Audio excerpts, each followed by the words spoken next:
시작하기 전에 짧게 하나만 부탁드리고 시작을 하겠습니다. 저는 우리 노동자들의 평등을 잘 안 들리십니까? 네. 저는 우리 노동자들의 평등을 세상에서 제일 중요하게 생각하는 사람입니다. 저와 함께 있는 1시간 조금 넘는 짧은 시간만큼은 여기 모신 모든 분들 서로 평등했으면 좋겠습니다. 앉아계신 모든 분들 나이나 직급이나 성별이랑 모두 내려놓으시고 서로를 평등하고 편안하게 대해주시기를 부탁드립니다. 저도 마찬가지입니다. 제가 앞에 서 있다는 이유로, 강사라는 이유로, 마이크를 들고 있다는 이유로, 어떤 이유로도 저한테 무슨 특권이 있다고 생각하지 않습니다. 저도 똑같은 노동자의 한 명으로서 평등하고 편안하게 대해주시기를 부탁드립니다. 이 이야기는 지금부터 정말로 자유롭게 주무셔도 된다는 뜻입니다. 제가 강의를 해보면 굉장히 헛된 시도를 하시는 분들이 꼭 한두 분씩 나오십니다. 특히 이렇게 청중이 많이 모였을 때 그렇습니다.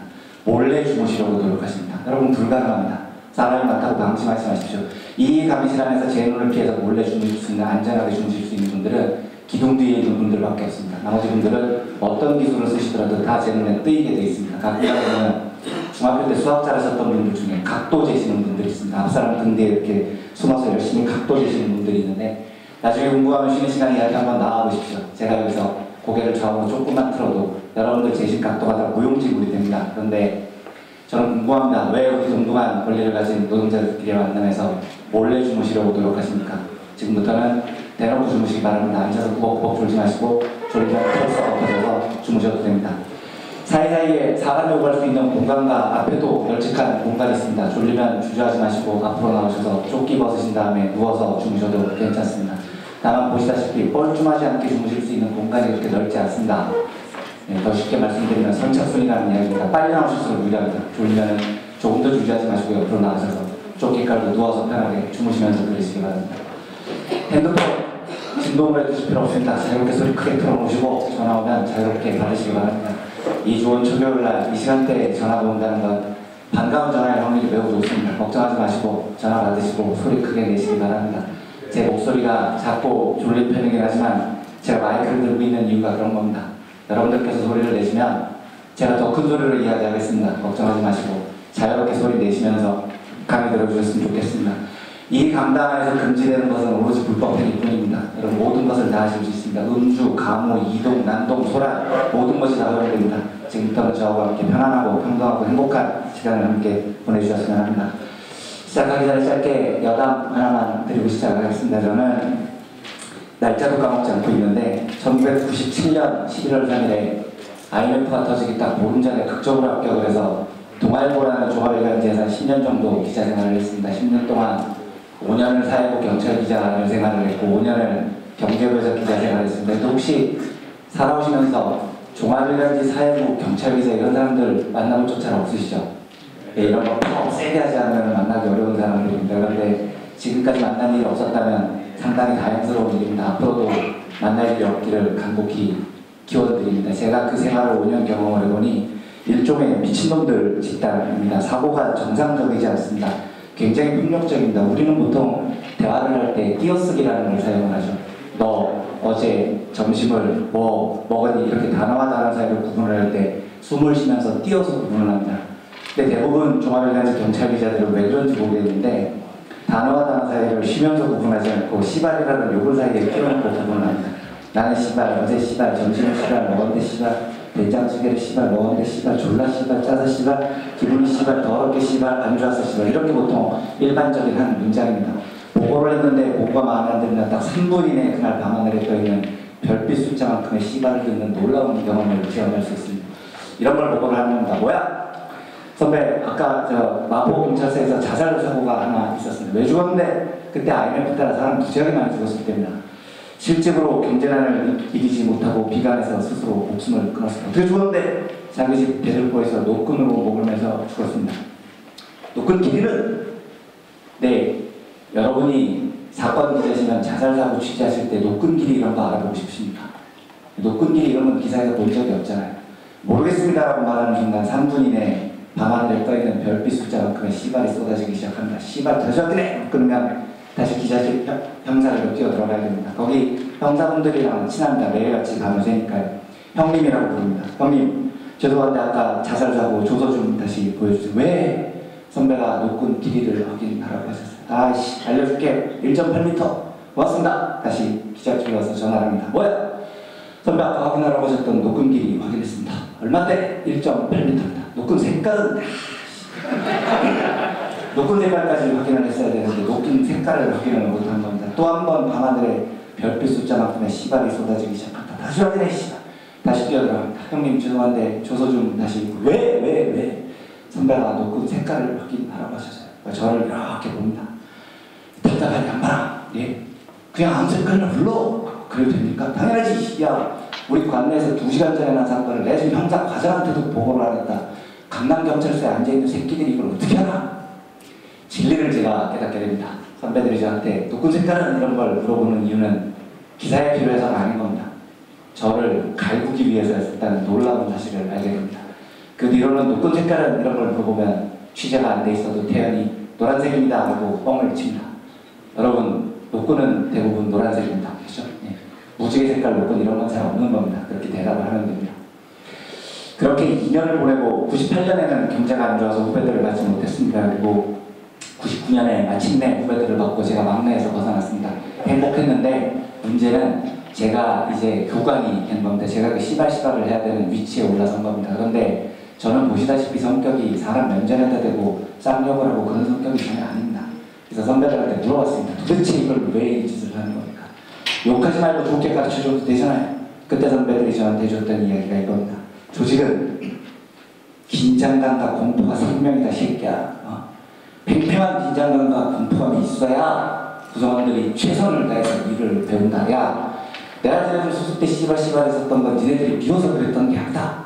다 니네들 긴장감 갖고 일 배워서 빨리 좋은 기자 되라고 그랬던 거지. 이게 선배들의 가르침이었습니다.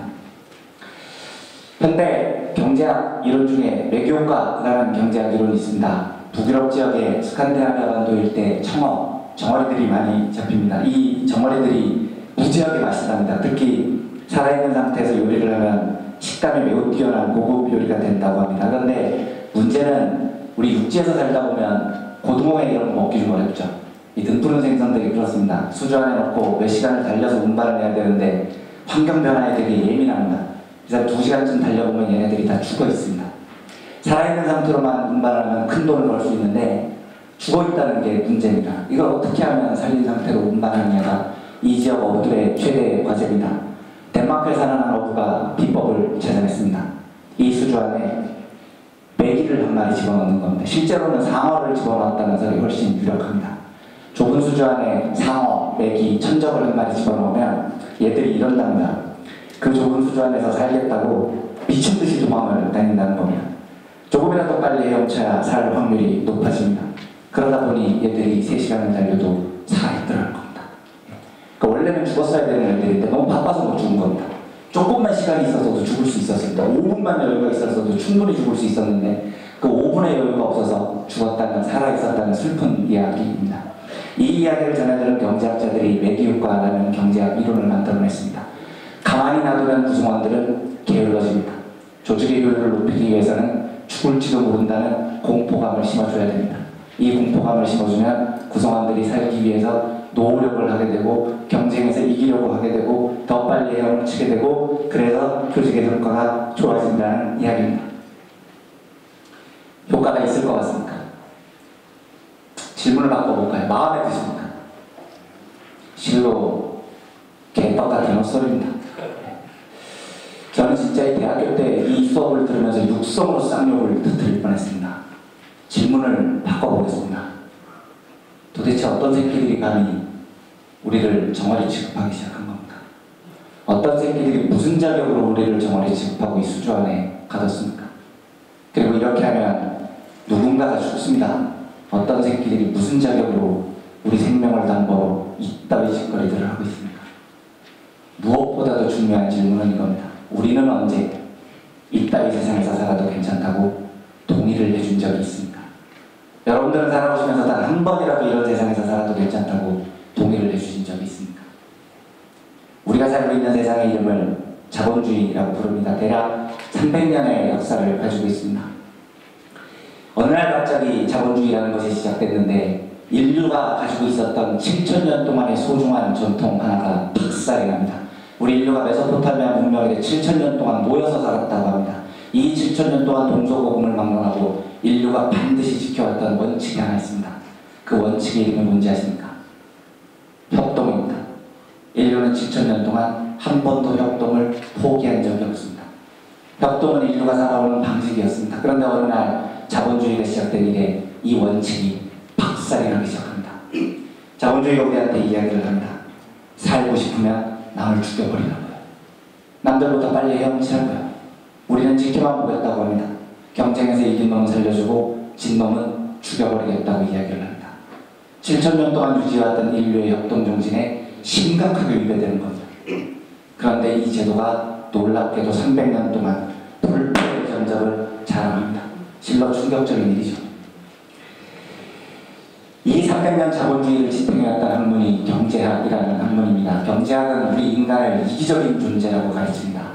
무조건 남들보다 돈 많이 벌고 싶어하고 남들보다 출세하고 싶은 존재라고 가르치죠. 그래서 경제학에서는 호모 에코노미쿠스라는 단어를 만들어냅니다. 이 단어의 뜻은 경제적인 인간, 계산적인 인간, 합리적인 인간이라는 뜻입니다. 경제학 교과서에 보면 호모 에코노미쿠스 이론에 따르면 우리 인간은 모든 상황을 번개처럼 숫자로 환산을 할 수 있는 놀라운 능력이 있습니다. 그래서 단 1이라도 유리한 방향을 선택하는 지독하게도 이기적이고 계산적인 존재입니다. 경제학 이런 거 다 모르셔도 됩니다. 근데 경제학 교과서에 보면 한계 효용 체감의 법칙이라는 게 있습니다. 뭐냐면 같은 재화를 반복적으로 소비할수록 만족도가 뚝뚝 떨어진다 뭐 이런 건데요. 더 쉽게 이야기를 드리면 배가 고플 때 짜장면을 먹으면 맛있잖아요. 이때 만족도가 10이라는 겁니다. 그리고 한 그릇 먹고 나서 두 번째 그릇을 바로 먹으면 첫 번째 그릇만큼 맛있지가 않죠. 만족이 8로 떨어집니다. 세 번째 그릇에서 만족이 3쯤으로 떨어지고 네 번째 그릇에는 이제 만족이 마이너스. 이때부터는 짜장면을 먹는 게 만족이 아니고 고통이다 뭐 이런 이야기입니다. 근데 여러분 이게 말이 됩니까? 네. 저는 세 번째 짜장면보다 첫 번째 짜장면이 맛있다는 데 동의합니다. 근데 이게 무슨 곧세식이나 나와야 되는 어려운 법칙이 아니잖아요. 그냥 아는 상식이지 않습니까? 이게 얼마나 말도 안 되는 개소리인지를 확인할 수 있는 아주 좋은 방법이 있습니다. 오늘 밤에 회식하시죠? 회식하실 때 혹시 고기를 굽게 되시면 그냥 한쪽 판에 한쪽 고기를 굽지 마시고 두 판으로 나눠서 구워보십시오. 그리고 여러분들 주변의 동지들이 어떻게 행동하는지를 관찰해 보십시오. 왼쪽 돌판에서 삼겹살을 굽고 오른쪽 돌판에서 목살을 굽는 겁니다. 만약에 호모 에코노미쿠스가 사실이라면 우리는 이러고 있다는 겁니다. 자, 모든 상황을 번개처럼 숫자로 환산을 해서 단 1이라도 유리한 방향을 선택한 호모 에코노미쿠스인 내가 보기에 지금 왼쪽 돌판에서 구워지고 있는 삼겹살을 먹었을 때 느끼는 만족도가 8.7로 측정이 되고 오른쪽 돌판에서 구워지고 있는 목살을 먹었을 때 만족도가 8.4로 측정이 되고 첫 번째 젓가락은 당연히 0.3의 추가 만족이 있는 왼쪽 돌판에서 구워지고 있는 삼겹살을 집어먹는 것이 가장 합리적인 행동인데 삼겹살을 집어먹고 났더니 한계 효용 제거의 법칙에 의해서 삼겹살의 만족도가 8.2까지 감소하는 바람에 두 번째 젓가락 단계에서는 오른쪽 돌판에 있는 목살을 구워먹는 것이 0.2의 추가 만족이 우리가 이러고 앉아있다는 겁니다 여러분. 한 번이라도 회식장에서 이런 미친 짓거리를 해보신 적 있습니까? 어디 가서 경제학이랍시고 야구리를 이렇게 틀면 안 되는 겁니다. 이게 얼마나 개소리인지를 지금부터 여러분들과 함께 하나하나 확인을 해보도록 하겠습니다. 제로통첩 게임이라는 경제학 게임 분야에서 나오는 유명한 게임입니다. 간단한 게임인데 이 게임 연구에서 노벨 경제학상을 받은 사람도 있을 정도입니다. 이 게임에서 파생된 게임이 대략 한 60가지 정도 됩니다. 규칙은 굉장히 간단합니다. 여기 모이신 우리가 한 팀입니다. 그리고 옆방에 우리와 똑같은 인원의 한 팀이 있습니다. 여러분들 각자 한 명당 파트너가 한 명씩 정해져 있습니다. 그리고 진행자가 여러분들에게 갑자기 10,000원씩 공짜 돈을 드립니다. 공돈 10,000원이 생겼습니다. 여러분들 앞에 종이 쪽지 한 장 놓여 있습니다. 그 종이 쪽지에는 여러분들이 지금 조금 전에 받으셨던 공돈 10,000원 중에 얼마를 떼서 내 파트너에게 나눠줄 것인가를 결정하신 후 그 액수를 적어내셔야 됩니다. 단 주의하실 점은 여러분들은 여러분들 파트너가 누군지 평생 알지 못합니다. 즉 인간적으로 배려해줄 필요가 조금도 없습니다. 얼마를 나눠주시느냐 자유롭게 나눠주십시오. 빵 원에서 10,000원 사이 완벽하게 여러분들의 선택입니다. 그런데 이 게임의 규칙은 딱 하나입니다. 여러분들이 얼마를 나눠주시겠다고 결정하시고 종이 쪽지에 적어내셨을 때 진행자는 그 쪽지를 파트너에게 전달을 할 건데 파트너가 거기에 적힌 액수를 보고 이거 고맙습니다 하고 받아들이면 게임은 행복하게 끝이 납니다. 여러분들은 주기로 약속하신 돈 앞에 내놓고 돌아가시면 됩니다. 그런데 만약에 파트너가 여러분들이 제안한 액수를 보고 에이씨 이건 아니지 하고 거절을 하면 게임이 나가리가 됩니다. 진행자가 마음을 다시 뺏어옵니다. 즉 파트너가 거절을 하면 여러분들 파트너들도 한 푼도 못 받습니다. 이 사실을 규칙을 양쪽이 정확하게 알고 있습니다. 10,000원이라는 사실부터 모든 게임 규칙을 양쪽이 정확하게 알고 있습니다. 이해되셨습니까? 얼마를 나눠주시겠습니까? 세 분만 의견 받아보겠습니다. 아무도 대답을 하지 않아도 강의가 끝날 거라는 헛된 기대를 접으십시오. 세 분이 대답 안 하면 양경규 대표님은 오늘 강의 못 하십니다. 여기서 밤새입니다. 자, 얼마를 나눠주시겠습니까? 5,000원 한 편 나왔습니다. 두 분만 더 받겠습니다. 3,000원 한 편 나왔습니다. 한 번만 더 받겠습니다. 10,000원. 10,000원이요? 다 주시겠다. 누구시죠? 가스공사 노동자 감독 모임 아닙니까? 적십자 분이시죠? 적십자도 오셔도 되는 건가요? 네. 혹시 세이브 더 칠드런? 저런 분들은 되게 나눔과 봉사정신에 투철하신 분들입니다. 술 회식 장소에서는 저분 옆에 앉아있으면 굉장히 유리한 거죠. 감사합니다. 적십자 노동자 여러분. 제가 이걸 여쭤보는 이유는 여러분들 귀찮게 해드리기 위해서는 아니고요. 그 조직의 창의성을 보기 위해서입니다. 그러니까 창의적인 집단일수록 답이 분포가 넓습니다. 창의적이지 않은 집단일수록 답이 5,000원 근처에 모여있어요. 틀리면 쪽팔리니까요. 굉장히 제가 자랑스러운 건 가스공사 노동자 간부 여러분들의 창의성은 매우 상위권입니다. 3,000원, 5,000원 특히 적십자분에 힘입어 10,000원 주시고 발표가 나왔습니다. 감사합니다. 이런 조직이 투쟁도 훨씬 더 잘한다. 여러분 이게 물어보면 제일 창의적이지 않은 집단이 어딘 줄 아십니까? 백발백중 정겨줍니다. 얄짤 없습니다. 무조건 5,000원, 4,000원, 6,000원입니다. 제가 선생님들한테 말씀드립니다. 선생님들이 좀 창의적이셔야 우리 애들이 창의적으로 큰다고요. 아무리 얘기해도 예외가 없습니다. 전교조는 무조건 5,000원, 4,000원, 6,000원 순서가 나옵니다. 그런데 여러분들의 창의성과 별개로 이 게임의 정답은, 주류경제의 정답은 1원입니다. 왜 1원이냐면 우리가 호모 에코노미쿠스이기 때문에 그렇습니다. 우리는 나의 이기심을 극대화하려고 합니다. 어떻게 하면 나의 이기심을 극대화하겠습니까? 10,000원을 다 갖는 겁니다. 쪽지 얼마를 적어내야 될까요? 빵을 적어내야 되는데 이게 정답이 아닙니다.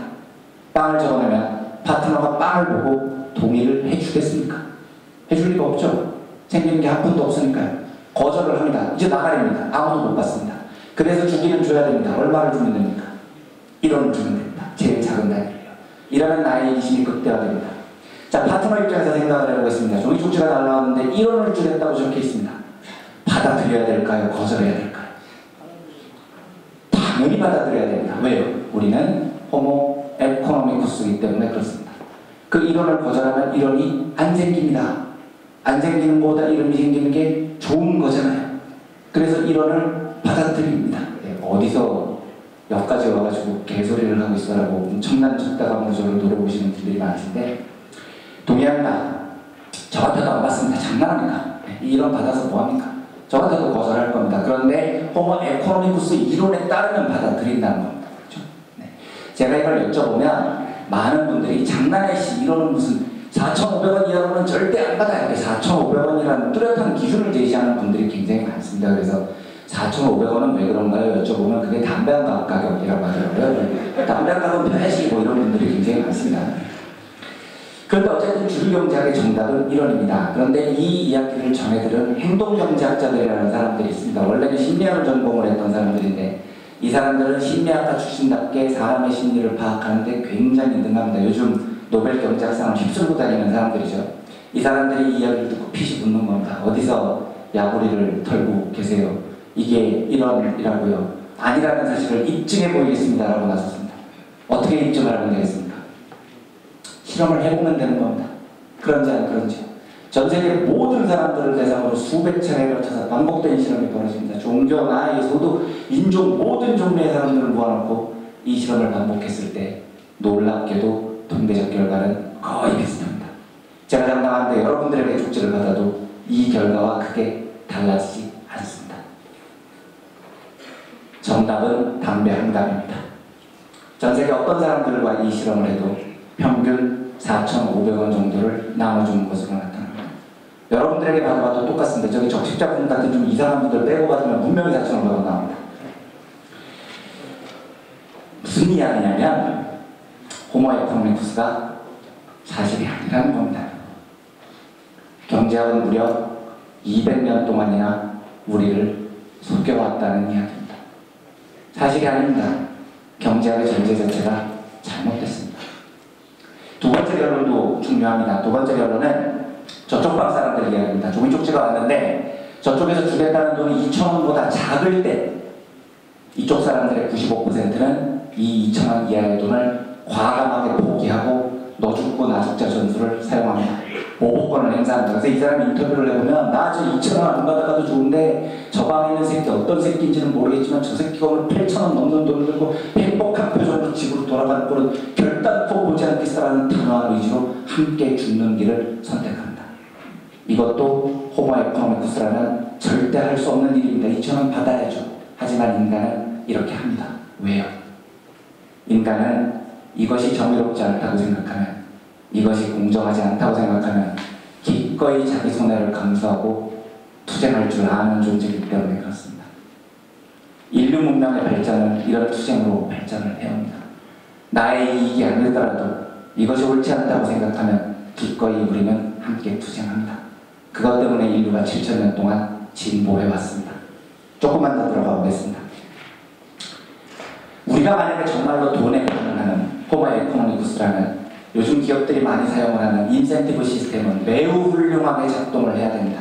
과연 그럴까요? 역시 행동경제학자인 댄 에리얼리라는 젊은 천재 행동경제학자의 실험입니다.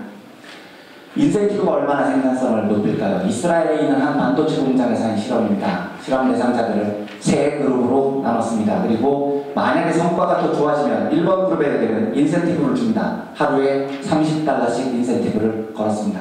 두 번째 그룹에게는 이 인센티브라고 하기도 좀 그런데 피자 한 판 생산성이 좋아지면 피자 한 판을 주겠다는 인센티브를 걸었습니다. 세 번째 그룹에게는 이건 진짜 인센티브라고 할 수도 없죠. 생산성이 높아지면 잘했다는 상사의 따뜻한 칭찬 한마디를 주기로 했습니다. 자, 실제로 실험 결과 이 세 그룹 중에 어느 쪽 그룹이 제일 생산성이 높아졌을까요? 호모 에코노미쿠스 이론에 따르면 당연히 1번 그룹 생산성이 가장 높아져야 합니다.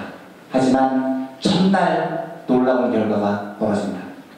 $30 인센티브를 건 그룹의 생산성이 높아지면 약 4.9% 높아지는데 세 그룹 중에 꼴찌였습니다.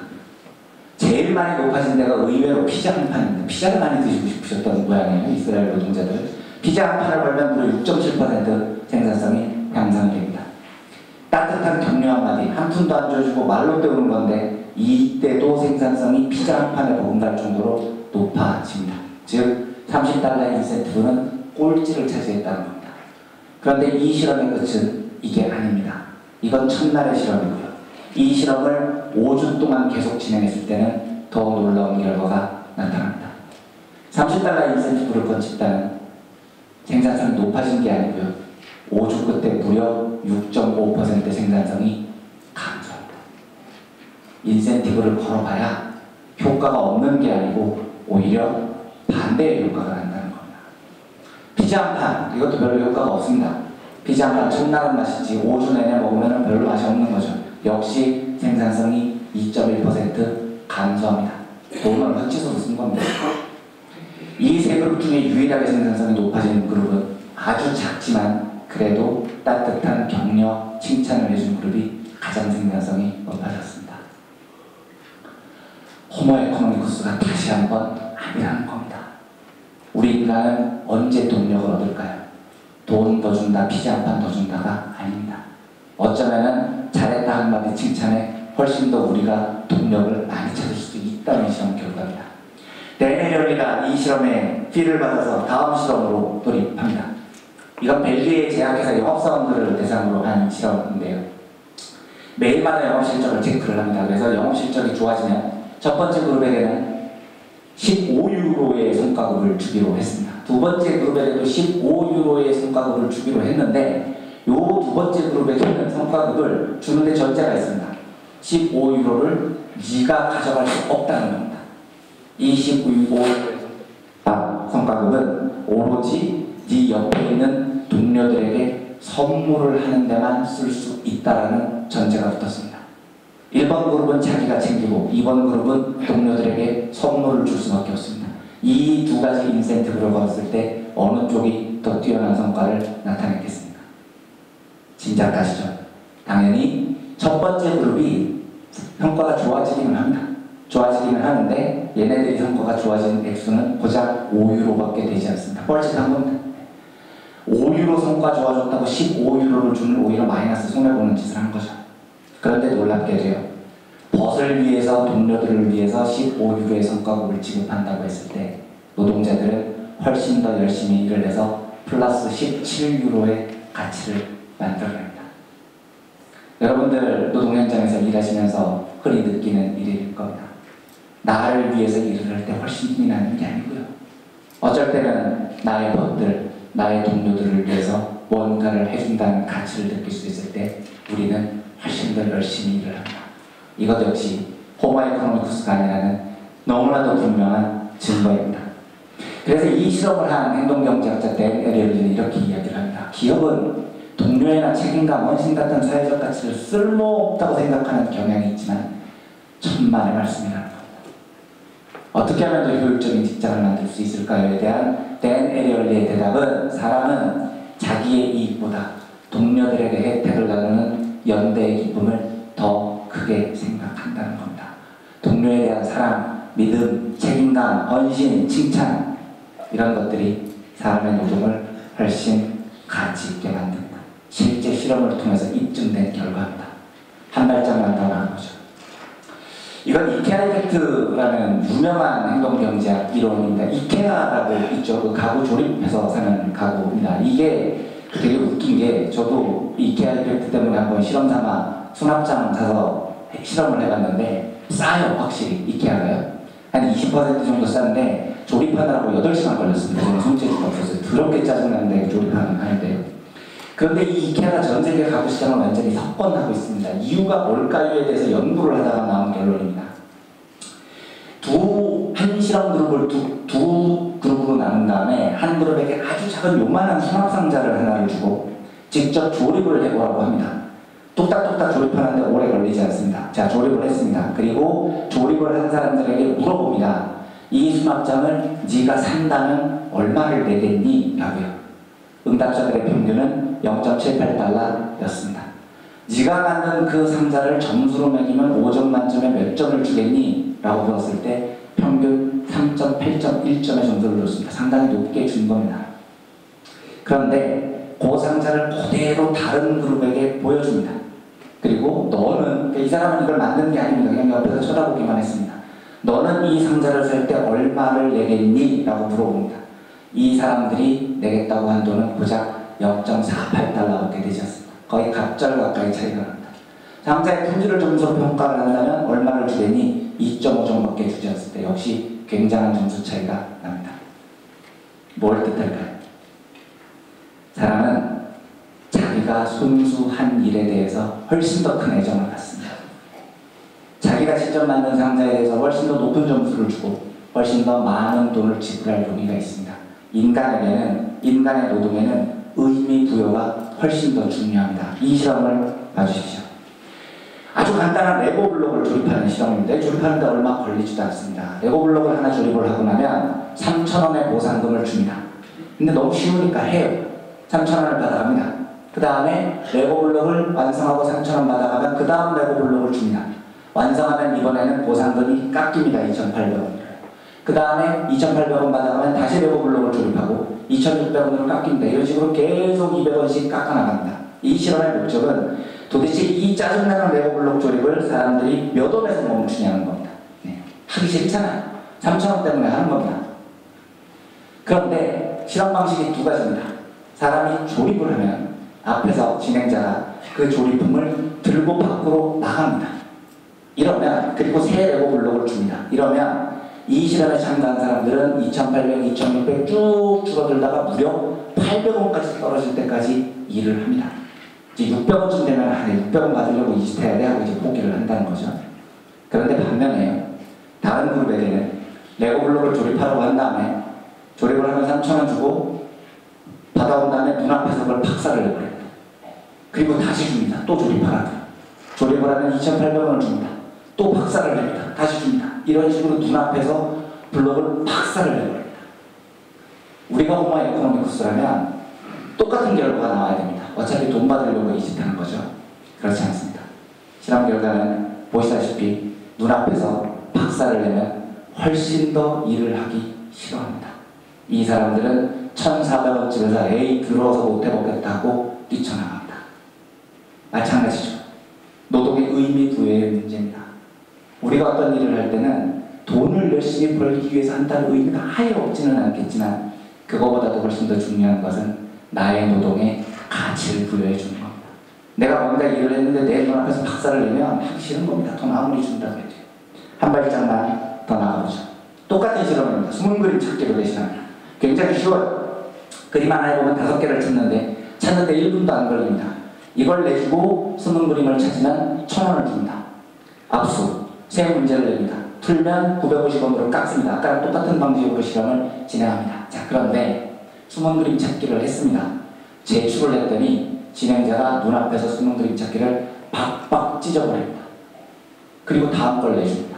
또 하면 950원을 받죠? 내면 또 박박 찢어버립니다. 이런 식으로 내 노동을 모욕을 합니다. 어디까지 내려갔을까요? 실험 결과는 300원쯤에서 멈춥니다. 내 노동이 모욕당했다는 생각에 더러워서 300원 받고 이 짓은 못하겠다고 생각을 하는 거죠. 반면에 두 번째 그룹은 그 쉬운 숨은 그림 찾기를 제시를 하면 풀면 진행자가 고개를 끄덕여 해주고 아주 간단한 리액션을 해주고 예, 오 이런 식으로 너 맞췄다 이런 리액션을 주는 거죠. 아주 작은 리액션일 뿐인데 이 리액션만으로도 노동이 굉장히 오래 지속이 됩니다. 150원이 될 때까지 사람은 일을 합니다. 아주 간단한 겁니다. 오 잘했어요. 맞췄는데요. 이 간단한 리액션을. 그런데 이 실험의 진짜는 여기에 있습니다. 진행자가 숨은 그림 답안을 딱 내면 찢는 것도 아니고 리액션을 하는 것도 아니고 다른 사람이 낸 답안하고 그냥 섞어버립니다. 이러면 이름을 적어낸 게 아니기 때문에 내가 맞췄다는 사실을 누구도 알 수 없죠. 즉 나의 노동이 무시를 당한 겁니다. 주류경제에 따르면 이 1번이나 3번이 훨씬 더 오래 일을 해야 됩니다. 왜냐하면 더 쉽잖아요. 이제 어차피 확인도 안 합니다. 답안을. 그러니까 아무개나 5개 막 그래도 되니까 이 1번이나 3번이 훨씬 더 열심히 일을 해야 되지만 내 눈앞에서 내 노동이 무시당했을 때 이때는 사람이 내 노동을 모욕당했을 때만큼 일을 하기 싫어합니다. 280원쯤에서 멈춰요. 모욕을 하는 거나 무시를 하는 거나 비슷비슷합니다. 그만큼 무시하는 게 안 좋다는 거죠. 그래서 제가 노동 현장에서 이 간부분들한테 이런 이야기를 꼭 해드리고 싶은데 간부분들이 저를 두드지를 않아가지고 여러분들 간부분들 만나는 이야기 좀 해주십시오. 뭘 이렇게 해갔는데 예?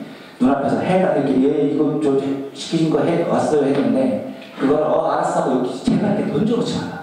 네. 앞에서 그래 하고 앞에서 훑어보는 척이라도 해야 됩니다. 그 작은 리액션이 사람에게 훨씬 더 그 의미 부여를 합니다. 근데 우리나라 간부들 대부분 어떻게 합니까? 무슨 보고서 쓰냐면 휙 옆으로 던져버리죠. 이거는 그 보고서를 눈앞에서 팍팍 찢어버리는 것만큼이나 나쁜 행동입니다. 네. 모욕만큼 무시는 노동의 효율성을 떨어뜨리거든요. 인간은 일을 할 때 돈 때문이 아니라 의미 부여에 굉장히 중요한 가치를 두는 동물이라는 뜻입니다. 이건 마티 슈벡이라는 경제학자가 만들어낸 달러 옥션, 달러 경매라는 게임입니다. 이 하버드 대학교 경제학과 교수인데 이 아저씨는 이 짓으로 한 3년 동안 몇 천만 원을 벌었습니다. 진짜로 학생들한테 이 경매를 붙여서요. 경매 방식이 이렇습니다. 경매라는 건 간단하죠. 물건을 내걸고 몇 원 올려서 돈 많이 내는 사람이 가져가는 겁니다. 이 경매에 나온 물품은 상품이 아니고 10달러짜리 지폐입니다. 1달러부터 경매를 받습니다. 1달러 해서 낙찰을 받으면 1달러 되고 10달러를 받아갈 수 있습니다.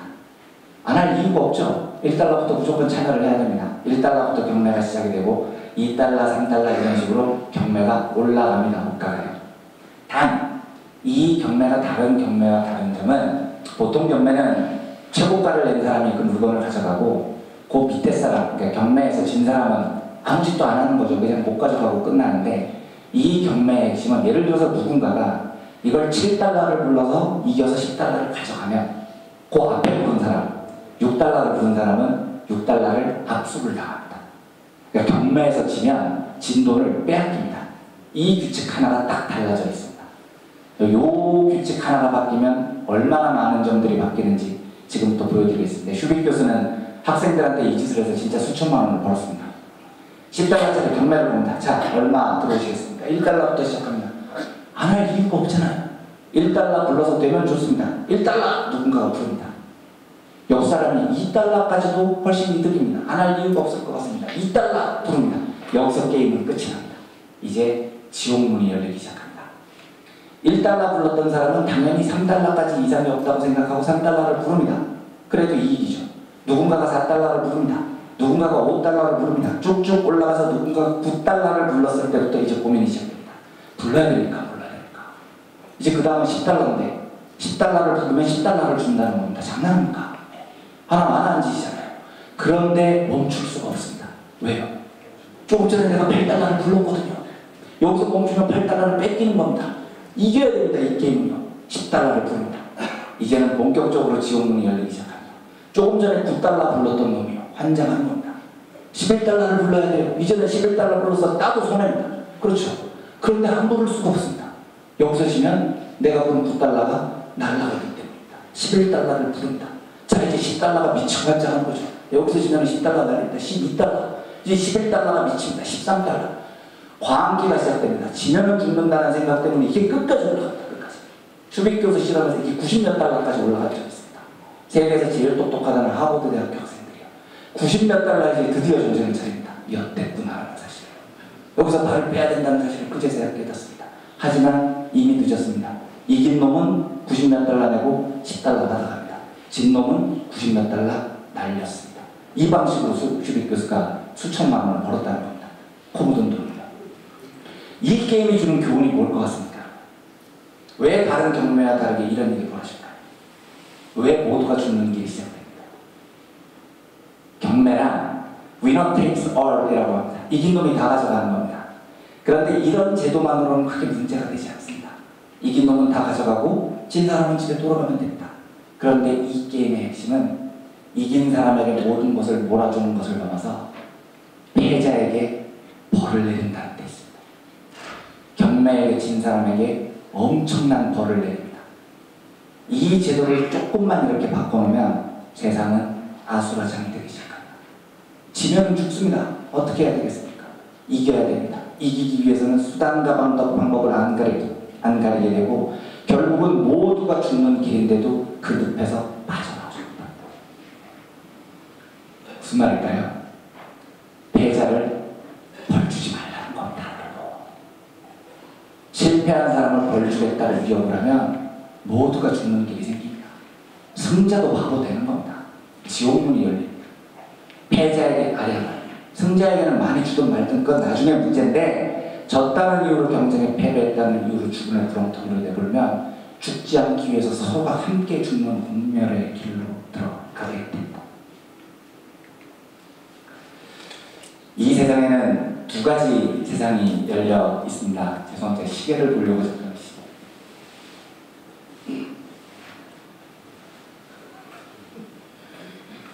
3시 40분에 마치라는 거죠. 두 가지 세상이 열려 있습니다. 잭 웰치라는 제너럴 일렉트릭의 경영자가 만든 10% 룰의 세상입니다. 잭 웰치는 현대 경영학에서 경영의 신이라고 불리는 사람입니다. 제너럴 일렉트릭을 수십 년째 경영을 하면서 세계적인 기업으로 원래 컸던 기업이기도 하지만 성장시켰죠. 그래서 서점에 잭 웰치 책이 무지하게 많이 나와 있습니다. 이 잭 웰치가 만든 가장 유명한 경제학 인사관리 이론이 경영학 인사관리 이론이 10% 룰이라는 겁니다. 이 10% 룰의 핵심은 매년 기수마다 무조건 인사평가를 상대평가로 합니다. 그래서 어떠한 경우에도 하위 10%를 구분해냅니다. 그 집단의 성과가 아무리 좋아도요. 그리고 이 하위 10%는 무조건 해고한다. 이게 잭 웰치가 만들어낸 10% 룰이라는 겁니다. 이 짓으로 지위를 세계적인 기업으로 키워서 경영의 신으로 추앙받은 사람입니다. 이 밑에 건 제가 여기 쪽국이 이야기가 하기 싫긴 한데 토요타의 세상입니다. 일본 자동차 기업 토요타입니다. 이 토요타는 웃긴 게 우리나라 자동차 회사 간부들이 토요타 공장에 견학을 하면 공장문을 엽니다.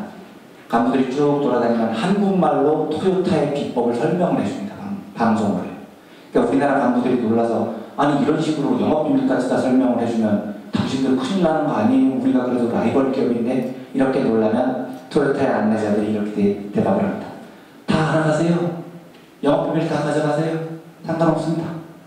당신들이 이 영업비밀을 가져갈 수는 있어도 당신들은 우리 토요타 정신을 가져가지 못한다. 우리 기업의 핵심 경쟁력은 기술이 아니고 토요타 정신입니다. 이렇게 이야기를 합니다. 토요타의 정신은 뭐냐면 어떠한 경우에도 해고하지 않는다. 노동자들을 가족으로 여깁니다. 이 전임 회장의 철학인데, 전임 회장이 일본 경단년, 그러니까 우리를 치면 정경련 회장직에 오른 사람이에요. 이 사람이 토요타의 경영이 안 좋아서 밑에 간부들이 회장님 올해는 정리해고를 좀 해야 되겠습니다라고 조언을 했을 때 이 회장이 뭐라고 그랬냐면, 해고를 해? 노동자는 가족인데 가족을 어떻게 해고를 하란 말이야. 가족을 자르려면 경영자인 내 배를 먼저 갈라라, 이런 대답을 합니다. 죽어도 해고를 못 시키겠다는 거죠. 이 두 가지 세상이 지금 이 지구상에는 존재합니다. 어느 세상이 우리 노동자에게 유리하냐, 어느 세상이 우리에게 올약을 이야기를 하려는 게 아닙니다. 어느 세상이 더 효율적일까요? 1980년대 이후에 신자유주의는 20% 룰의 세상이 세상에서 가장 효율적인 제도라고 떠들고 다녔습니다. 지금 어떨 것 같습니까? 이 10% 룰로 명성을 떨쳤던 제너럴 일렉트릭이 2000년대 중반에 드디어 이 룰은 잘못됐다고 포기를 선언합니다. 실패를 선언합니다. 이것 때문에 그 은퇴했던 잭 웰치가 뚜껑이 열려가지고 언론이랑 인터뷰를 하면서 왜 그만둔다는 거냐? 요즘은 역동의 시대고 협업의 시대고 이렇게 하면 서로 노동자들끼리 서로를 물고 뜯고 정치질을 하고 아무것도 안 돼서 이거를 없앴다는 겁니다. 그 인사담당 부사장의 말은요. 그러면 이렇게 하면 팀워크가 문제라는 거 아니냐? 그러면 팀워크도 점수를 매겨서 인사고과에 반영을 하면 될 거 아니냐? 뭐 이런 미친 소리를 하고 다녔습니다. 잭 웰치가요. 그러다가 한 5년 전쯤에 인터뷰에서 드디어 수긍을 합니다. 이 제도는 잘못됐다고. 자기도 항복 선언을 했습니다. 자기도. 토요타의 세상이 있습니다. 토요타는 2000년대 중반에 얘네들이 잠깐 정신이 나가가지고 정리해고를 실제로 한 적이 있습니다. 기업 실적이 너무 안 좋다고요. 더 박살났습니다. 더. 그래서 요즘 들어서는 다시 정신을 차렸습니다. 재작년에 토요타 인사에서 발표를 한 이론을 보면 사무직 노동자가 35,000명 정도가 있는데 그 중에 25,000명을 주 1일 근무제를 도입을 했습니다. 주 4일 근무제도 아니고 주 1일 근무제입니다. 집에서 편안하게 가족들과 행복한 시간을 보내면서 일을 하라는 겁니다. 요즘같이 네트워크 잘 돼 있는데 일 못할 게 뭐가 있냐는 거죠. 이제 토요타는 제정신을 차리고 돌아왔습니다. 여러분, 어떤 세상이 앞으로 이 기업의 효율성을 높일 것 같습니까? 어떤 세상이 노동자들의 노동의욕을 도구지시킬 것 같습니까? 어떤 세상이 더 효율적일까요? 이건 풀어보나마나한 소리인 겁니다. 하나마나한 이야기입니다. 우리나라 기업들은 여기에 갇혀서 뻘짓을 하고 있는 거죠. 그리고 패자들에게 벌을 주는 바람에 조직 문화가 개판입니다. 되어버립니다. 모든 기업들이 망해가는 짓거리들을 인사관리 이론이라시고 노동자 관리로 사용하고 있는 겁니다. 이게 다 모셔도 된다, 영화 나오는 건. 제가 이걸 가져온 이유는, 이런 복잡한 그림을 그린 이유는 구글에서 검색해보면 이거밖에 안 나와서 제가 따온 겁니다. 제가 직접 그린 게 아니기 때문에요. 20B 체인이라는 게 있습니다. 경영학에서 이야기를 하는 겁니다. Employee Customer Profit, 노동자와 주주와 고객들 중에 누가 제일 중요하냐는 겁니다. 경영학에서는 이걸 가지고 아직도 피 튀게 논쟁을 하고 있습니다. 셋 다 중요하죠. 셋 다 중요한데 무엇이 과연 가장 기업의 효율을 높일 것인가를 지금도 논쟁을 하고 있습니다. 그런데요, 미국에는 사우스웨스트라는 작은 저가 항공 회사가 있습니다. 놀라운 회사입니다. 1967년에 다 낡은 보잉 737 세대로 비행기 사업을 시작했습니다. 시작할 때 비웃음을 엄청 받았습니다. 미국의 큰 항공사가 얼마나 많은데 저 구닥다리 737로 세대를 가지고 뭘 하겠다는 거야 라는 비웃음을 샀던 회사입니다. 그런데 여러분 혹시 미국 여행 가시면 꼭 이 비행기 타고 싶죠. 저는 안 타봤지만 진짜 놀랍다고 합니다. 사우스웨스트는 창사 이래 무려 37년 동안 흑자를 낸 놀라운 신기록을 가지고 있습니다.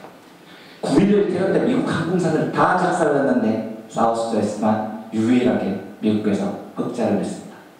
이 회사의 핵심 경쟁력이 뭔지 아십니까? 한 명도 해고하지 않는답니다. 역시 마찬가지입니다. 이 회사의 창업주가 허브 켈러허라는 사람입니다. 올해 봄에 아마 세상을 떠났죠. 이 허브 켈러라는 사람은 20비 체인에 대해서 여러 번 질문을 받았습니다. 노동자와 주주와 고객들 중에 누가 제일 중요하냐? 허브 켈러는 대답을 할 때 항상 이렇게 이야기합니다. 그게 질문이냐? 그게 말이 돼? 아니 그게 생각할 거리가 돼? 당연히 노동자가 제일 중요하지. 켈러의 대답입니다. 노동자가 행복해야 노동자들이 가치를 느끼고 열심히 일을 하고 그래야 고객이 즐거워진다. 고객이 즐거워져야 회사가 돈을 많이 벌어서 주주들도 좋아진다. 그 출발점은 노동자가 행복한 거다. 이걸 뭘 질문이 없이 하고 앉아있어. 당연히 노동자가 제일 우선이지.가 켈러의 대답이었습니다. 어떠한 경우에도 한 번도 해고를 하지 않으면 물론 지금도 매년 미국에서 일하기 제일 좋은 직장 10위 안에 항상 올라있습니다.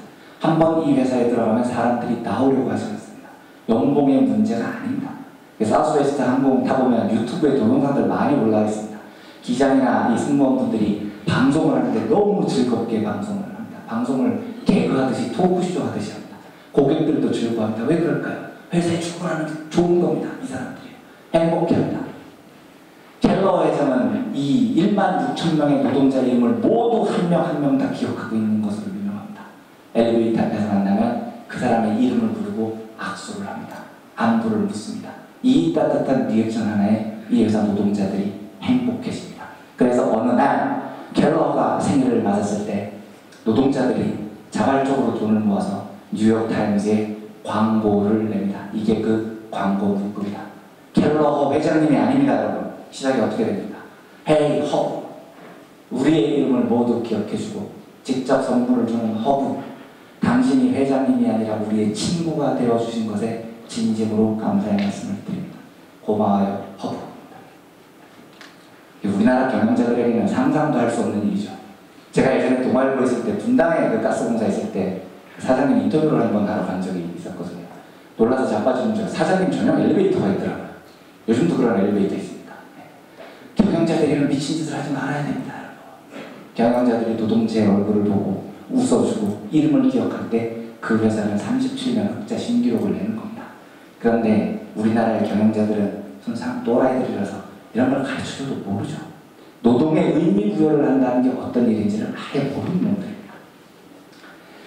한 가지만 더 해보겠습니다. 존 F. 헬리엘이라는 나이 여든먹은 경제학자의 행복경제학이라는 분야가 있습니다. 이 헬리엘 교수는 원래는 경제 수학을 했던 사람인데 나이가 80이 지금 넘었습니다만 65세에 은퇴를 하면서 평생 경제 수학 미분적분을 했더니 세상이 행복해지지 않더라라고 충격을 받고 65세 은퇴 이후에 행복경제학이라는 분야를 새로 만들어낸 겁니다. 이 경제 수학들 원래 경제 수학이 되게 어렵습니다. 저도 경제학 전공자에서 전공 필수 과목이었는데 저는 3번의 F와 1번의 D-로 극적으로 졸업을 했습니다만 이 D-도 문제 풀어 졸업을 한 게 아니고 졸업 직전학기에 답안지에 교수님 사랑합니다라고 적어냈더니 D-를 주셔서 저도 겨우 졸업을 했는데 진짜 어렵습니다. 미분 적분이요. 그런데 이 경제수학자가 65세에 행복경제학이라는 분야를 만들어서 매우 지금 경제학에서 주목받는 분야가 됐습니다. 아마 조만간 이 분야에서 노벨경제학상 수상자가 나올 겁니다. 나온다면 이 사람입니다. 나온다면요. 네.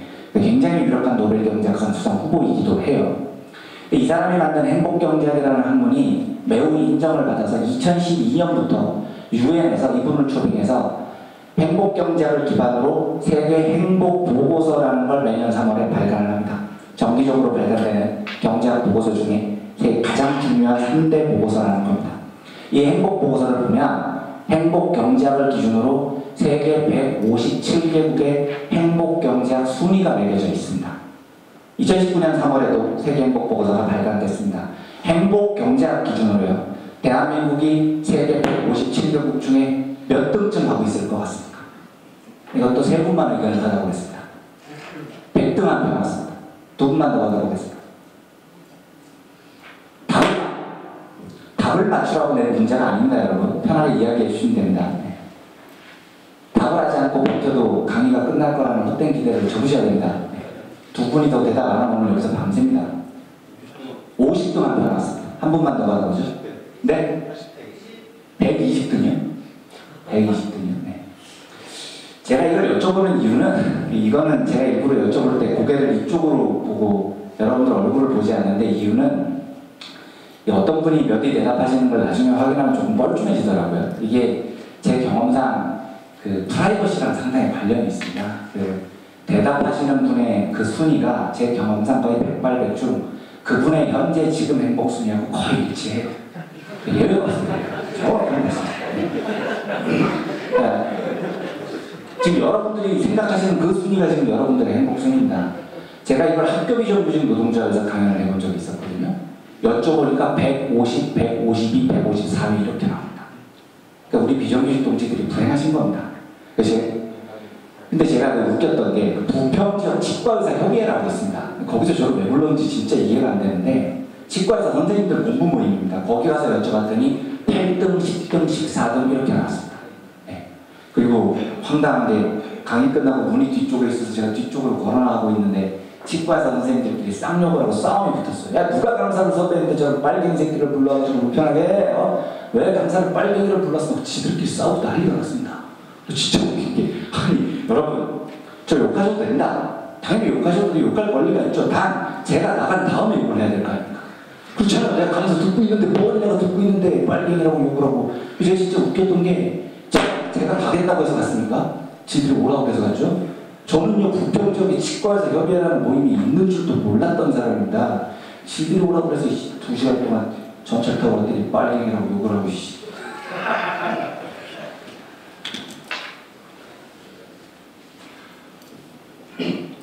자, 근데 제가 공격 노동조합에서 120위는 굉장히 쇼킹한 수입니다. 네.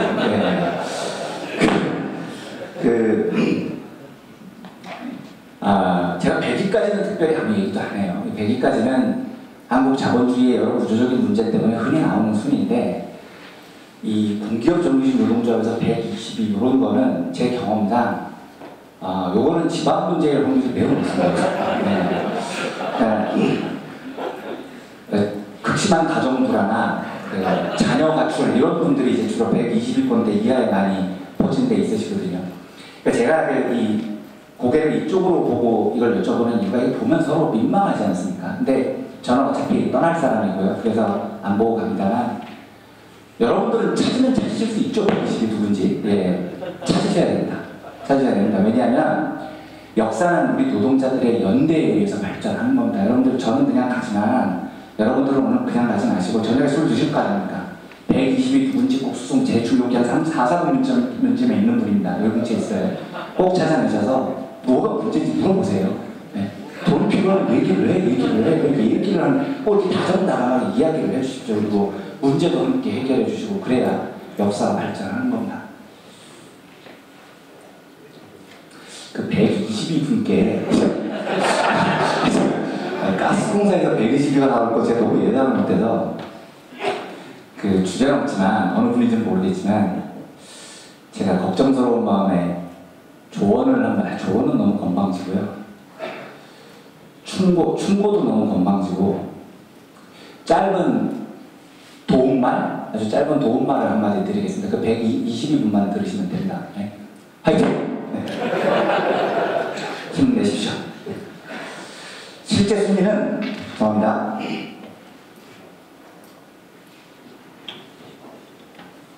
54위입니다. 저는 이 54위라는 순위가 생각보다 너무 낮아서 공부를 시작하고 유엔에 가면 다 공짜로 다운받을 수 있습니다. 근데 우리나라가 경제학자가 지키는 순위 중에 54위 이런 게 없어요. 예. 되게 아무리 낮아도 한 27쯤 됩니다. 1인당 GDP가요. 그래서 왜 54위까지 밀렸는지가 제 궁금증이어서 이 자료를 다운받아서 갔는데 경제학이니까 당연히 6가지 기준으로 점수를 매깁니다만 첫 번째 기준은 당연히 돈이 행복에 영향을 미칩니다.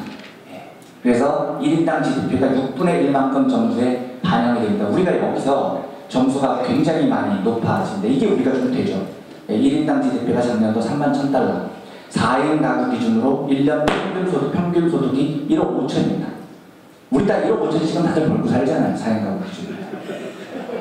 그렇잖아요. 평균인데 공기업인데 3인 가구 기준으로 다 1억 1천만 원씩은 벌고 살잖아요. 우리. 웃기는 이야기죠. 네.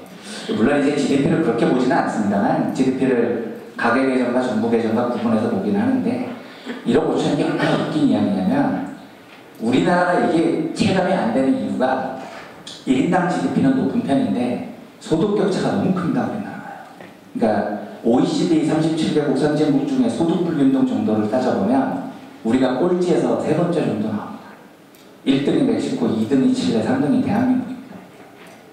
아니 뭘 이런 걸 멕시코하고 칠레하고 경쟁하고 자빠졌냐고요. 황당한 거죠. 그런데 아무튼 소득 불균등을 반영하지 않았기 때문에 여기서 상당히 점수를 많이 따서 우리가 54위쯤 지금 하고 있는 겁니다. 두 번째 기준, 자주적인 삶의 선택이라고 합니다. 이거는 제가 보고 너무 웃겨서 이게 뭐냐면 그 나라 국민들이 얼마나 자기의 꿈을 이루고 살고 있느냐를 묻는 겁니다. 그런데 여러분 이게 이해가 되십니까? 이게 중요해요? 아니 이거랑 이 연봉이랑 똑같은 점수로 반영을 한다는 건데 어디 갔죠? 1인당 GDP? 똑같은 점수로 반영을 하는 연봉하고 꿈을 이루느냐가 똑같이 중요하다는 게 말이 됩니까 여러분? 말이 안 되잖아요. 누가 봐도 연봉이 더 중요한 거 아닙니까? 제가 50평생 살면서 지금까지 너는 연봉이 얼마냐라는 질문은 500번도 넘게 들어봤습니다. 그런데 너는 네 꿈을 이루고 살고 있냐는 질문을 들어본 적이 없어요. 여러분도 그런 질문 들어보신 적 있습니까? 꿈이 뭐니? 이런 질문 들어보신 적 있으세요? 없잖아요. 이거랑 어떻게 연봉이랑 똑같은 비중으로 반영을 하냐고요.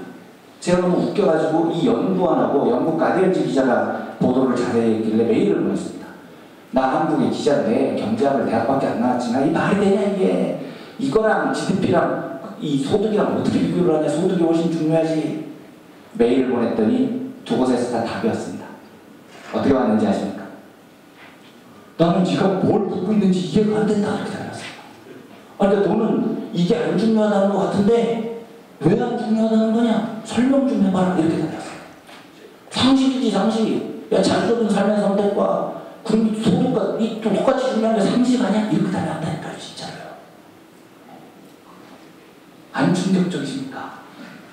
1년에 버는 돈만큼 우리 삶의 자주적인 선택권이 꿈을 이루고 사느냐가 중요하다는 게요. 상식이라는 겁니다. 이걸 우리만 모르고 있는 겁니다. 우리만요.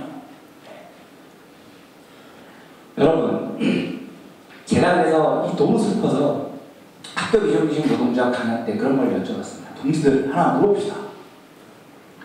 동지들 혹시 어렸을 때 꿈이 나는 커서 학교 비정규직 노동자가 될 테야 이런 꿈 꾸신 분 있으십니까? 네? 나는 커서 학교 비정규직 노동자가 돼서 하루 200인분의 쌀밥을 짓고 살 테야 라는 꿈 꾸신 분 있으시냐? 제가 청년분들 만나면 그렇게 여쭤봅니다. 청년분들 지금 꿈이 나는 커서 서부발전소, 태양화력발전소, 하청업체 비정규직 노동자가 돼서 입사 3개월 만에 현장에 투입이 홀로 돼서 몸이 컨베이어 벨트에 끼어서 죽는 꿈을 꾸고 사신 분 있으십니까? 꿈을 묻지를 않잖아요.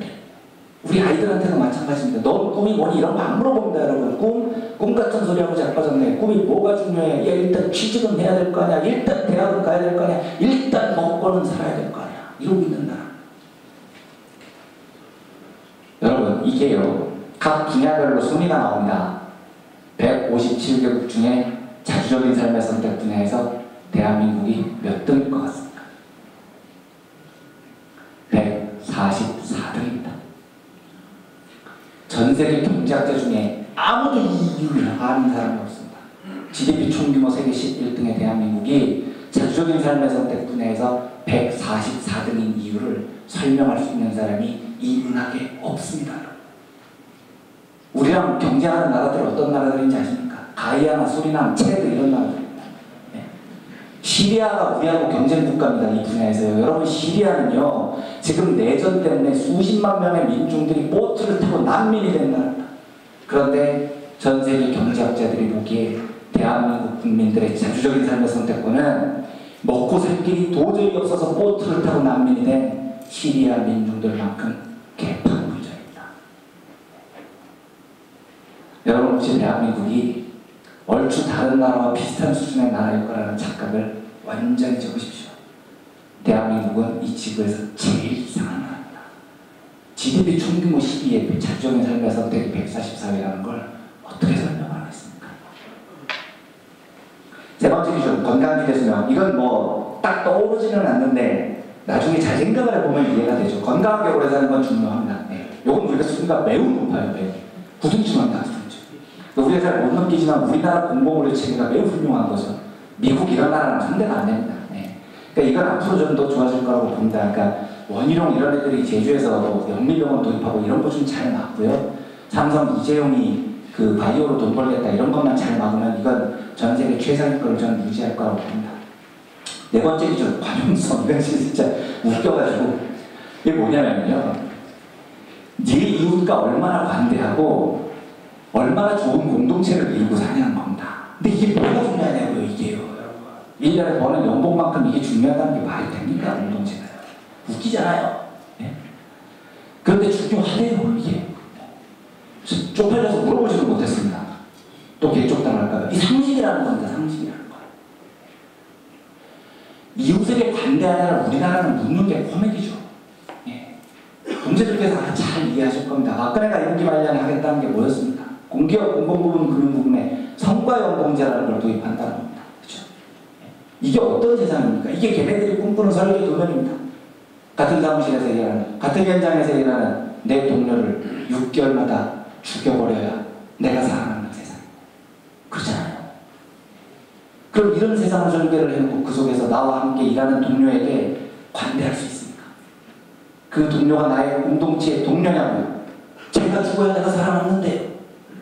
세상을 이따위로 설계를 해놓고 공동체성이 무슨 뭐 지 동료들에게 관대하니 웃기는 이야기가 될 거는 겁니다. 이 분야에서는 우리가 중위권좀 하는데요. 이 충격적인 지표가 그 OECD 선진국 모임이 있습니다. OECD 37개국 선진국 모임에서 이 보고서랑 비슷한 보고서를 만들기 시작합니다. Better Life Index라고 더 나은 삶의 지수라는 지표를 개발해서 OECD에는 선진국 37개국들을 대상으로 6가지 기준이 아니라 12가지 기준으로 점수를 매겨서 37개국의 Better Life, 더 나은 삶의 지표를 측정해서 순위를 발표를 합니다. 그 12개 지표 중에 커뮤니티, 공동체성이라는 분야가 있습니다. 이 공동체성 분야에서 대한민국은 37개국 선진국 중에 몇 등을 하고 있을 것 같습니다. 꼴등입니다. 37. 그런데 그냥 꼴등이 아닙니다, 여러분. 점수를 매겨야 분야마다 10점 만점입니다. 핀란드가 공동체성에서 1등을 합니다. 10점 만점을 받아요. 대한민국이 꼴등인데 몇 점으로 꼴등하는지 아십니까? 빵점입니다. 12개 항목 중에 빵점이 딱 3곳에서 나옵니다. 교육 수준, 남아프리카 공화국 꼴찌, 빵점. 부정부패, 브라질 꼴찌, 빵점. 공동체성, 대한민국 꼴찌, 빵점. 살아남으려면 옆에 사람을 죽이라고 강요를 하는 겁니다. 그 정도가 세계 어느 나라와 얼추 비슷할 거라고 생각하지 마십시오. 꼴찌인데 그냥 꼴찌가 아니고 빵점입니다. 회사는 패자를 벌 주는 것을 넘어서서 우리들에게 이야기를 합니다. 패자들을 죽여버리라고 외치라고요. 그래서 곳곳에 노동자들이 이야기를 합니다. 내 동료들을 죽여버리라는데 가담을 합니다. 왜요? 그래야 자기가 살아남으니까요. 이게 전 세계적으로 흔히 있는 세상인 줄 아십니까? 아닙니다, 여러분. 잭 웰치가 10% 세상을 룰을 설계를 해서 만든 미국조차도 빵점이 나오지 않아요.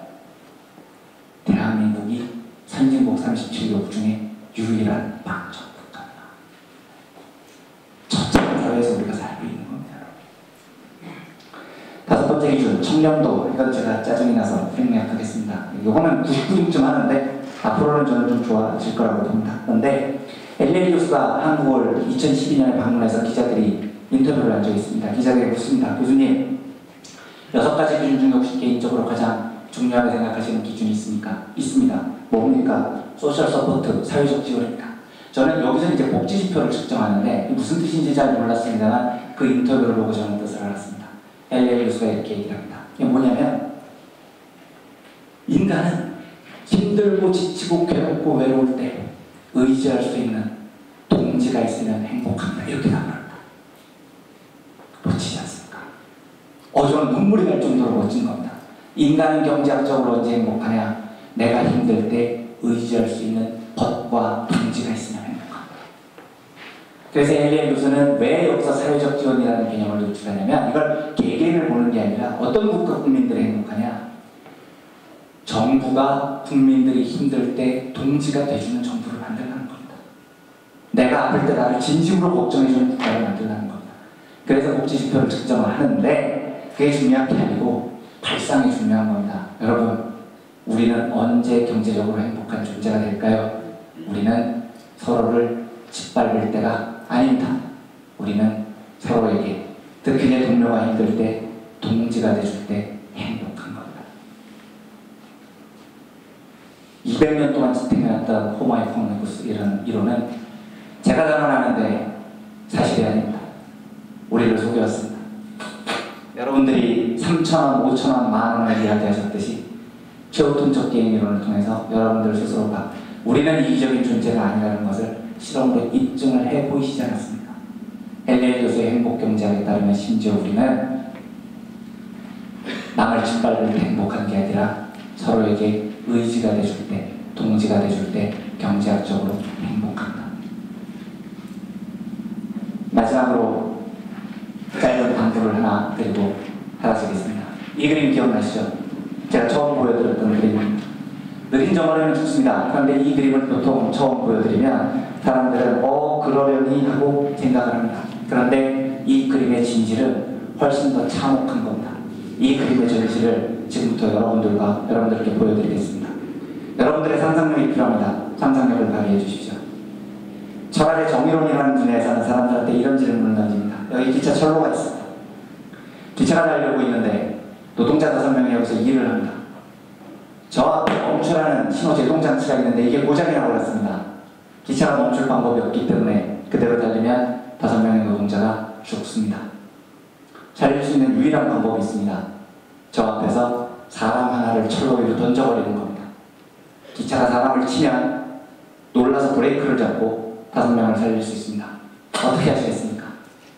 이 질문을 전 세계 사람들한테 던져보면 응답자의 90%가 한 명을 죽여야 된다고 답을 합니다. 그게 이성적으로도 옳고 윤리적으로도 크게 이상하지 않다고 생각을 하죠. 그런데요, 이 질문을 조금만 바꿔보겠습니다. 죽여야 되는 한 명이 내 옆에 있습니다. 내가 죽여야 됩니다. 모르는 사람이에요. 모르는 사람인데 내가 던져야 됩니다. 아주 조금만 바꿨을 뿐인데 이 작은 질문이 변화가 응답자의 90%를 역전시킵니다. 전세계 응답자의 90%는 이 한 명을 내가 죽일 수 없다고 답을 합니다. 왜요? 뭐가 달라졌습니까? 똑같이 모르는 사람 죽는 거잖아요. 5명을 살리는 게 옳지 않습니까?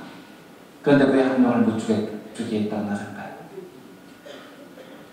인간의 가슴에는 36.5도의 피가 흐르고 있기 때문입니다. 여러분, 이걸요, 던지면 이 사람이 죽는 모습을 내 눈으로 봐야 됩니다.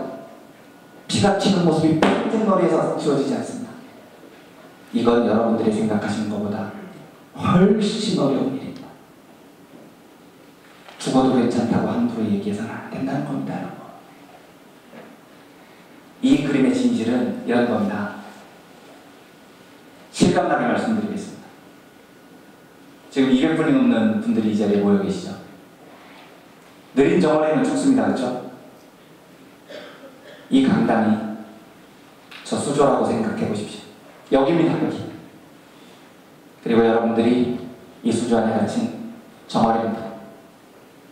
250마리의 정어리가 여기 안에 있습니다. 그리고 누군가가 여기에 상어를 한 마리 풀어놨습니다. 그리고 우리한테 이야기합니다. 뭐하냐? 도망가라. 다들 살고 싶을 거 아니야? 빨리 튀어야지. 옆도비도 돌아가지고 도망가라. 빨리 헤엄칠수록 유리하다. 남들보다 빨리 헤엄치면 살려는 줄게 라고 위협을 한다고 가정해 보십시오. 이 그림과 전혀 다른 이야기입니다. 질문을 드려보고 도망칠 자신 있으십니까? 살겠다고요. 이 자리입니다. 이 자리. 그림으로 보면 도망칠 수 있을 것 같죠? 천만에요. 그렇게 쉬운 일이 아닙니다. 지금 이 자리에서 여러분들 중에 누가 나 혼자 살겠다고 도망가는 결정을 하는 순간 각오를 하셔야 됩니다. 이 자리에서 누군가가 죽는 걸 볼 자신 있으십니까? 내 동료가 피가 튀고 뼈가 잘리면서 죽는 모습을 볼 각오가 돼 있는 사람만 도망치시기 바랍니다. 여러분, 절대로 쉬운 일이 아닙니다. 그림 속의 동화 이야기가 아닙니다. 누군가가 죽는다는 이야기. 무려 300년 동안 사람을 이 수조 안에 가두고 자본주의가 이야기를 합니다. 느리게 헤엄친 놈은 죽여버리겠다고요. 300년 동안 왜 죽어야 됩니까? 라고 아무리 강력한 이왕 태어났으니 조금만 더 살게 해달라고 아무리 이야기를 해도 대답은 한결같았습니다. 경쟁에서 졌으니까 죽어야 할 겁니다. 그래야 경제가 효율적으로 굴러간다는 겁니다. 그래야 기업 실적이 좋아진다는 겁니다. 죽어 이 새끼들아, 졌잖아. 수긍이 되십니까? 경제학을 공부한 지 30년이 됐는데 단 1분도 수긍이 안 되겠다는 거죠. 도대체 어떤 인류가 7,000년 동안 살아오면서 내 주변 동료들을 죽음의 구렁텅이로 내몰고 그걸 효율이라고 불러왔단 말입니다. 그걸 경제의 발전이라고 불러온 인류의 역사는 단 한 번도 없습니다. 그래서 제가 단호하게 이야기를 합니다. 우리 앞에 만약에 이 질문이 놓인다면 이 자리입니다. 이 자리.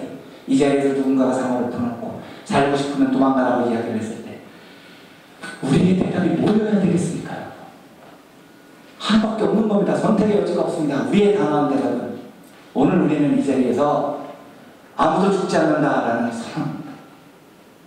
이게 무슨 대단한 결심이 아니지 않습니까? 아무도 죽지 않습니다. 이 방에 들어온 이상은요. 그 어떤 이유로도 우리는 우리 주변의 동료들을 죽이지 않습니다. 인사고과가 나쁘다는 이유로, 비정규직이라는 이유로, 대학을 나오지 않았다는 이유로, 장애인이라는 이유로, 성소수자라는 이유로, 그 어떤 이유로도 우리는 우리 주변 동료들을 죽음의 구렁텅이로 내몰고 그걸 효율이라고 부르지 않습니다. 그렇지 않습니까? 무슨 대단한 상황이 아닙니다, 여러분. 엄청난 이야기가 아닙니다. 인류가 7,000년 동안 살아왔던 방식입니다. 우리의 노동 현장에서 끊임없이 이 저열한 대한민국의 자본가들의 이야기를 합니다. 살고 싶으면 혼자 튀라고요. 혼자 살 길을 도모하라고요. 그리고 우리가 패자들을 죽겠다고요. 간곡하게 부탁드립니다. 지금까지 그래오셨던 것처럼 노동조합의 이름 아래 단 한순간도 불러서시지 말고 우리 동료들 마지막 한 명까지 살리시기 바랍니다. 그게 우리 노동자들의 임무이고 인류가 살아왔던 방식입니다. 우리는 아무도 죽이지 않을 겁니다. 모두 다 살아서 손잡고 저 문 열고 나갑니다.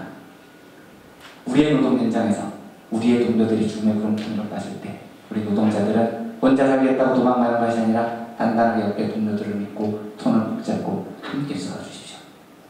한 가지만 더 부탁드립니다. 이 사회의 약자들이 공지들에게 도와달라고 소리를 요청을 했을 때 1초도 망설이지 말고 잡아주시기를 부탁드립니다. 오늘 내가 그 위치에 있지 않아도 언젠간 내 자식들이 그 위치에 있을 수 있습니다. 언젠간 내 손주들이 그 위치에 있을 수 있습니다. 그 손을 꽉 잡고 인간으로 태어났으면 누구나 죽지 않는 인간답게 살 수 있는 권리를 누리는 그런 세상을 노동자의 이름으로 함께 만들어 나갔으면 좋겠습니다. 길고 지루했던 강의를 따뜻하고 편한 표정으로 들어주셔서 감사드립니다. 마치겠습니다.